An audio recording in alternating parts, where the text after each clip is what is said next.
నమస్తే. కోపల్లె ఫణికుమార్ మాట్లాడుతున్నాను తెలంగాణ ఫెడరల్ నుండి. బీఆర్ఎస్ పార్టీలో కొత్త టెన్షన్ మొదలైంది. అదేమిటంటే party working president KTR mobile phone ల్యాప్టాప్ను ఏసీబీ అధికారులు ఈ రోజు సాయంత్రం లోపు తీసుకొచ్చి వాళ్ళకి స్వాధీనం చేయమన్నారు. అయితే ఇప్పటి వరకు ఆ పని చేయలేదు కేటీఆర్. నిన్న విచారణకు హాజరైనటువంటి కేటీఆర్ను ఫార్ములా ఈ కార్ రేస్ వ్యవహారానికి సంబంధించి చాలా ప్రశ్నలు అడిగారు. దాదాపు ఒక 7-8 గంటల సేపు విచారించిన తర్వాత 2023 ఎన్నికల సందర్భంలో కేటీఆర్ ఉపయోగించినటువంటి మొబైల్ ఫోన్ ల్యాప్టాప్ కావాలని అడిగారు. అయితే వాళ్ళకి అక్కడ ఇస్తానని చెప్పినటువంటి కేటీఆర్ బయటకు వచ్చిన తర్వాత నిన్న రాత్రి ఇవాళ ఉదయం నుంచి లీగల్ ఎక్స్పర్ట్స్తో మాట్లాడారు. ఎందుకు అసలు మొబైల్ ఫోను ల్యాప్టాప్ వాళ్ళకి ఎందుకు ఇవ్వాలి అనే పాయింట్ మీద. అయితే పార్టీలో ఒక సెక్షన్ ఆఫ్ దీంట్లో ఏం జరుగుతోందంటే చర్చ, మొబైల్ ల్యాప్టాప్ ఇస్తే ఏమవుతుంది అనే చర్చ కూడా జరుగుతోంది. అయితే లాయర్లు కేటీఆర్కి ఇచ్చినటువంటి సలహా సూచనలు ఏమిటంటే కోర్టు ఆదేశాలు లేకుండా మొబైల్ ఫోన్ కానీ ల్యాప్టాప్ కానీ ఇవ్వాల్సిన అవసరం లేదు అని చెప్పారట.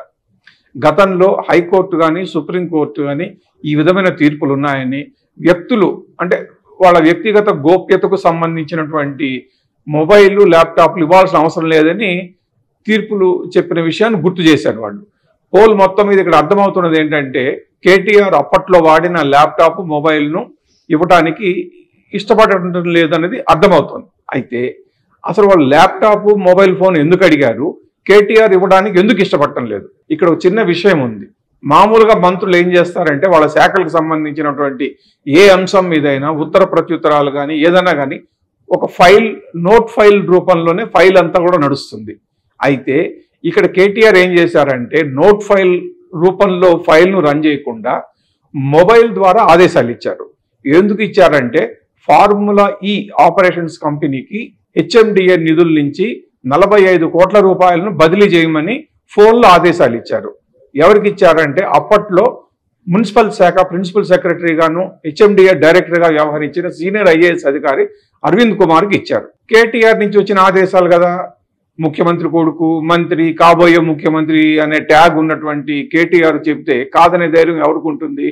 ఈయన మొబైల్లో ఆదేశాలు ఇచ్చేయంగానే అరవింద్ కుమార్ హెచ్ఎండిఏ వాళ్ళకి చెప్పేసి నిధులు బదిలీ చేసేశారు. నిన్నటి విచారణలో ఫైల్ ఎక్కడైనా ఉంటే చూపించండి నిధుల బదిలీకి సంబంధించి అంటే ఫైల్ ఎక్కడ రన్ కాలేదు, మొబైల్లో చెప్పాను అన్నారు.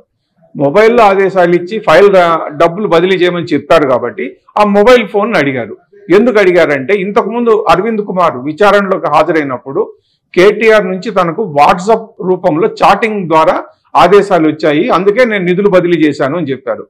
ఆ చాటింగ్ లో ఏముంది వర్డ్ టు వర్డ్ తెలుసుకోవడం కోసమనే ఏసీబీ అధికారులు ఇప్పుడు ఆ మొబైల్ ఫోన్ను ల్యాప్టాప్ను తీసుకొచ్చి ఇవ్వమంటున్నారు. అది ఇవ్వడానికి కేటీఆర్ ఇష్టపడటం లేదు. సో ఈ మొత్తం మీద ఏం జరుగుతోందంటే చర్చ పార్టీలో కేటీఆర్ మొబైల్ ఫోన్లో ఉన్న రహస్యం ఏమిటి, ఆ మొబైల్ ఫోన్ కనుక ఏసీబీ వాళ్ళకి ఇస్తే ఎలాంటి గుట్టు రట్టు అవుతుంది అనే చర్చ జరుగుతోంది. మరి మొబైల్ ఫోన్ ల్యాప్టాప్ ఇస్తారా ఇవ్వరా అన్నది చూడాలి. Thank you.